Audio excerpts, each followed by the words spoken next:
காட்டில் கீரி வந்து கோழி குஞ்செல்லாம் பிடிச்சிட்டு போயிடுது அப்படின்ட்டு சரின்ட்டு அங்கே இது இருக்குதுன்னு சொல்லியிருந்தாங்க, கீரி பிடிக்கிற வலை இருக்குதுன்னு சொல்லியிருந்தாங்க. அதை எடுத்துகிட்டு வந்து கீரி பிடிக்கலான்ட்டு 10 நாளாக வச்சா அது கீரியும் உழுவல ஒன்றும் உழுவல. அப்புறம் சரின்ட்டு இது சரி வராதுன்ட்டு வலையை கொண்டு போய் அங்கே வீட்டில் கொடுத்துட்டு அப்புறம் சரின்ட்டு காட்டுக்கு தான் கிளம்பிட்டேன்.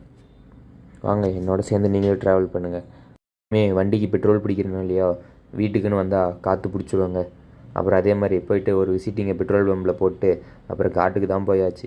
என்ன தான் நம்ம காட்டில் தண்ணி விட்டாலும் கரும்புலாம் காயுதுங்க, என்ன பண்ணுன்னே தெரில.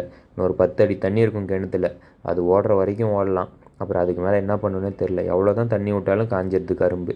அப்புறம் சரின்ட்டு வழக்கம் போல் பூ பறித்து சாமிக்கெலாம் வச்சுட்டு அப்புறம் சரின்ட்டு பார்த்தா மோட்ரு ஓடிட்டு இருந்தது. அப்புறம் கொஞ்சம் நேரம் தண்ணிலாம் பார்த்துட்டு அப்புறம் வந்து மோட்ரு நிறுத்திட்டு சரின்ட்டு கொஞ்சம் வயலை சுற்றி பார்க்குற வேலை இருந்துச்சுங்க. கொஞ்சம் ஒர்க் வயல்லையும் வேலை இருந்துச்சு.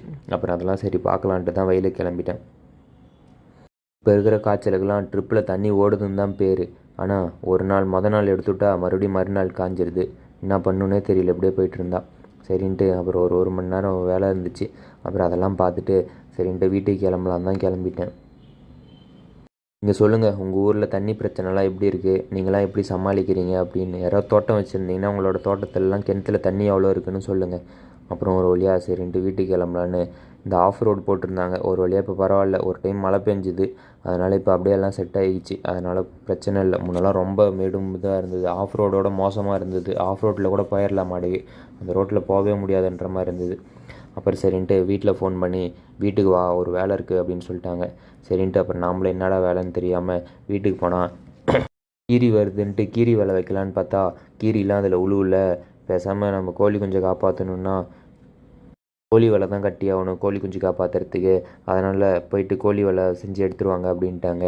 அப்புறம் சரின்ட்டு கடைக்கு போகலான்ட்டு தான் போயாச்சு. அங்கே போயிட்டு அப்புறம் கம்பி இருந்தது, கம்பிலாம் சரின்ட்டு அறுத்து கொண்டு போய் வெல்ட் வச்சுட்டு வரலாம் அப்படின்ட்டு கம்பி வாங்குறதுக்கு தாங்க போயாச்சு.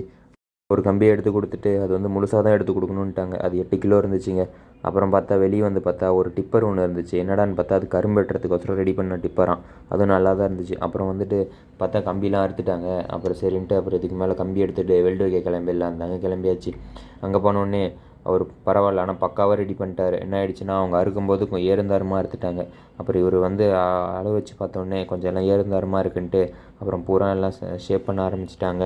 அப்புறம் ஒரு வழியாக எல்லாம் கரெக்டாக அளவு வச்சுட்டு அப்புறம் சூப்பராக வெல்டு வைக்க ஆரம்பிச்சிட்டாரு. பரவாயில்ல, இவரோட வேலை எனக்கு பக்காவாக பிடிச்சிருந்தது. அதனால் இவருக்கு 5 ஸ்டார் ரேட்டிங் கொடுக்கலாம். அப்புறம் கொடுத்துட்டோன்னே என்னடா பஸ்ஸு போகுதுன்னு பார்த்தா அப்புறம் பார்த்தா எங்கள் ஊர் பக்கத்து ஊரில் வந்து புது தேருங்க. அதனால் அதுக்கெல்லாம் ஸ்பெஷல் பஸ் விட்டுருந்தாங்க. அப்புறம் அதையும் பார்த்துட்டு அப்புறம் கொஞ்ச நேரம் வேடிக்கை பார்த்த வாட்டி கம்பி ரெடி ஆயிடுச்சு, வலை ரெடி ஆயிடுச்சு அப்படின்ட்டாங்க. அப்புறம் சரி